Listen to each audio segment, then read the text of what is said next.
Right. Hemakumar గారు, మీరేంటి మరి టీడీపీ అటు మెగా అభిమానులు మాటల యుద్ధం నడుస్తుంటే పవర్ స్టార్ పవన్ కళ్యాణ్ అభిమానులు చాలా సైలెంట్గా ఉన్నారు. మరి చిరంజీవిని అవమానిస్తే జనసేన ఎందుకు స్పందించట్లేదు అన్న ఆరోపణలు కూడా వినిపిస్తున్నాయి. ఇప్పుడు ఏదైతే రామారావు గారు చెప్పారో, జనసేనలో ఉన్న వ్యక్తులందరూ ఎవరైనా కార్యవర్గం కావచ్చు, నాయకులు కావచ్చు, మోస్ట్ ప్రాబబ్లీ ఆయన సినిమా ఇండస్ట్రీలో ఉన్నారు కాబట్టి అదే విధంగా అందరూ సినిమాను అభిమానిగా వచ్చింటారని తెలుసు.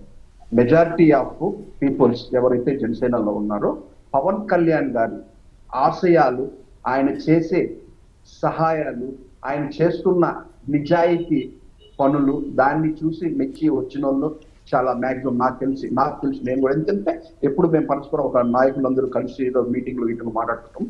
దాదాపు ఒక 80% మెంబర్స్ వచ్చి సినిమా ఇండస్ట్రీకి ఆయన అభిమానులు కాకుండా ఆయన హావభావాలు నచ్చి, ఆయన ఏదైతే రాష్ట్ర ప్రజల్ని ఏ విధంగా మనము ప్రతిపక్షంలో హోదా కూడా రాకపోయినా ఆయన రాష్ట్ర ప్రజల పక్క నిలబడి ఏ విధంగా సాయం చేయాలనే దీంతో ఆ దృక్పథం చూసే పార్టీ పెట్టిన కాడ నుంచి నేను ఈ రోజు వరకు కూడా జనసేనలోనే ఉన్నాను.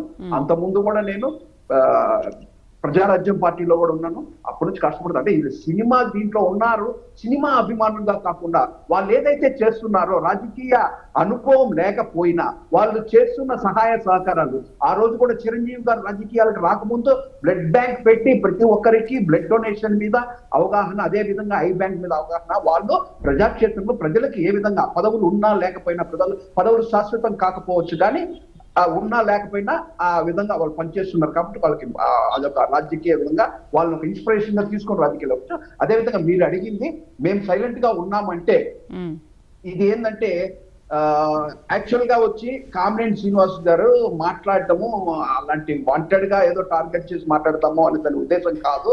యాక్చువల్ గా అయితే మాత్రము ఆ రోజు ఏదైతే జరిగిందో జగన్మోహన్ రెడ్డి గారితో మీటింగ్, సినీ ఇండస్ట్రీ మీటింగ్ జరిగిందో మనం మన ఆ భావన చూసాం. మనం ఎవరికైనా, మీకైనా కావచ్చు, నాకైనా కావచ్చు, ఆ భావన చూసాం.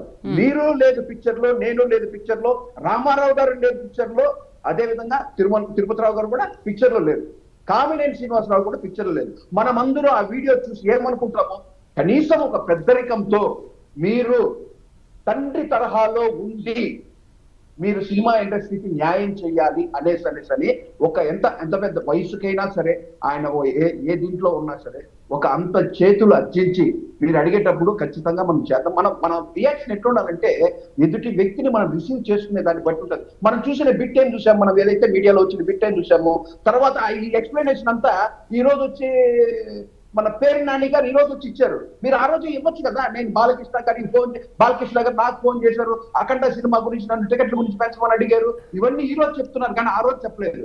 ఆ రోజు బాలకృష్ణ గారికి జరిగిన విధానము ఏదో, ఆయన కూడా ఒక సినిమా ఇండస్ట్రీలో ఆయన కూడా ఒక పెద్ద సీనియర్ ఎన్టీఆర్ తనయుడు, అదే విధంగా బాలకృష్ణ కూడా ఒక మంచి ఇమేజ్ ఉన్న వ్యక్తి. అలాంటి కానీ పిలవడంలో అది ఎక్కడ ప్రోటోకాల్స్ వాళ్ళు దాన్ని చూసుకోవాలి, సరి చేసుకోవాలి. కానీ ఆ రోజు ఆ విధంగా మాట్లాడడం ఖచ్చితంగా అది శాసనసభలో, అసెంబ్లీలో కూడా ఆయన మాట్లాడే, అంటే ఎప్పుడు మీరు కాదు ఎవరు జనరల్ గానే కోపం ఏం మేడం, ఇప్పుడు ఒక భావోద్వేగంగా ఆవేశంగా మాట్లాడాలంటే ఒక క్షణం పట్టదు.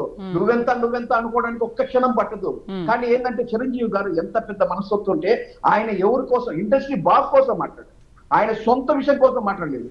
ఆయనకి జరిగినా జరగకపోయినా అదే విధంగా పక్కనే మా పవన్ కళ్యాణ్ గారి సినిమా వస్తే 10 రూపాయలు పెట్టి టికెట్ అమ్మించారు. కానీ మా ప్రొడ్యూసర్ ఎంత నష్టపెట్టారు. అది సినిమాని సినిమాగా చూడాలా, రాజకీయంగా చూడాలి. కానీ రాజకీయాల్లో పవన్ కళ్యాణ్ గారు ఉన్నారనే ఆయన సినిమాలు 2 సినిమాలు, వకీల్ సాబు ఇంకొక సినిమా, 2 సినిమాలు వస్తే 2 సినిమాలకి ఎంఆర్ఓని ఎంపీడీఓని వాళ్ళందరినీ సినిమా థియేటర్లు కనిపెట్టి టికెట్లు అందించారు 10 రూపాయలు. సినిమా ఇప్పుడు మనం ఒక పూట పోతున్నాడు, రోజు సినిమా థియేటర్లు కాదు మీరు కూర్చొని చూస్తామా, 100లకు 1000 పెట్టి చూస్తామా.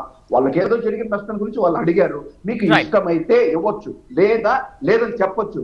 అంతే తప్పితే మన హావభావం ఎదుటి వ్యక్తి మనకు వచ్చినప్పుడు, మన దగ్గరికి ఒక సాయం కోసం వచ్చినప్పుడు మనం దాన్ని బిహేవ్ చేయాల్సిన విధానం ఎంత పెద్ద హోదాలోనో ఉంది మేడం. ఈ రోజు నరేంద్ర మోడీ గారు ఎంత పెద్ద హోదా, దేశ ప్రధాని చిరంజీవి మన పవన్ కళ్యాణ్ గారిని పవన్ అలాంటి ఉచ్చారణ, ఎంత మాట అంత ఇదిగా పొగడాల్సిన అవసరం లేదు కదా మేడం, ఏమంటే ఏమనే విధంగా ఉంటుంది కదా, కానీ మనం ప్రవర్తించే దాన్ని బట్టి ఉంటుంది. కానీ ఆ హావభావాలు మాకు తెలిసిన వీడియోలు, మనం అందరూ చూసిన వీడియోలు ఏంది, ఆయన కనీసం దండం పెడతాంటే కూడా ఏంటి ఇట్లా అంటే ఆ విధంగా ఆ బిహేవ్ చూసి అందరూ ఏమనుకున్నారు, ఏరా ఒక పెద్ద మనిషి పోయేసి మనం ఏదో రిక్వెస్ట్ చేస్తున్నాం అంటే మీ దగ్గరకు అవసరం కనుకొస్తే అంత అలా విధంగా చులకనగా చూస్తారా అన్న బిహేవ్ మీకు అనిపించిందా లేదా? న్యాయపరంగా ఎవరైనా ఉన్న ప్యానెల్ లో ఉన్నదో ఎవరైనా చెప్పండి, మీకు అనిపించిందా లేదా ఆ రోజు మనం చూసిన వీడియోలు?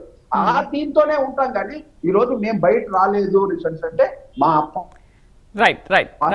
ఆదేశాలు ఉంటాయి. ఎందుకంటే కూటమిలో చిచ్చు పెట్టడానికి చూసేవాళ్ళు మేడం ఒకే కంప్లీట్ చేస్తారు. కూటమిలో చిచ్చు పెట్టడానికి ఫస్ట్ మొదటి రోజు నుంచే 2024 ఎన్నికలు కంప్లీట్ అయ్యి 164 సీట్లు సాధించిన కూటమి ప్రభుత్వాన్ని మొట్టమొదటి నుంచే ఏదో విధంగా చిచ్చు పెట్టి చిన్న విషయాన్ని కూడా పెద్ద భూతత్వంలో చూపించి దాన్ని ఏదో ఉద్దించేద్దాం అని అనుకుంటే కాదు మేడం. మేము కలిసిందే రాష్ట్ర ప్రయోజనాల కోసం.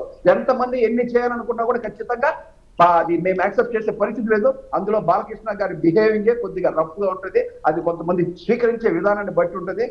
ఎవరైనా అంటారు ఆ విధంగా ఆ మాటలు ఎవరైనా అంటారు, కానీ అది తప్పేదైతే తప్పే. కాకపోతే అది ఈ రోజు కామినేని శ్రీనివాస్ గారు నేను ఏదైతే మాట్లాడానో ఆ సందర్భం అది.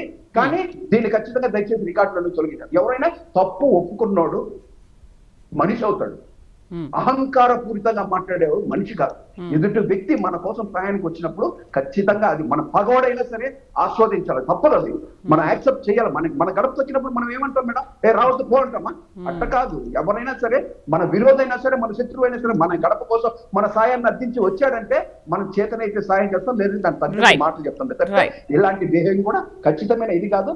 ఇక మీద కూడా సరే చెప్తాం మేడం, వైసీపీ వాళ్ళు మాట్లాడే మాటల్ని పెద్దగా తీసుకునే ప్రసక్తి అయితే లేదు. ఎందుకంటే వాళ్ళు కావాలని దుమ్మెత్తిపోయడమో లేదంటే లేనిపోని అబద్ధపు మాటలు మాట్లాడుతున్నారు తప్పితే, రాజకీయ లబ్ధి కోసం మాట్లాడుతున్నారు తప్పితే, మేము మా వర్క్ అంతా మేము చేసే పనంతా రాష్ట్ర ప్రజల ప్రయోజనాల కోసమే. మీరే చూస్తారు. ఇంకా రాబోయే రోజులు కూడా ఇన్ని ప్రయోజనాలు కలుగుతాయో ప్రజలకు మీరే చూస్తారు. ఏమంటారు రామారావు గారు? హేమకుమార్ గారు చాలా విషయాలు మాట్లాడారు. అట్లా కదండి, హేమకుమార్ గారు మాట్లాడే దాంట్లో అబద్ధాలు అనేవి ఏం మాట్లాడుతున్నారో మనకు అర్థమవుతుంది.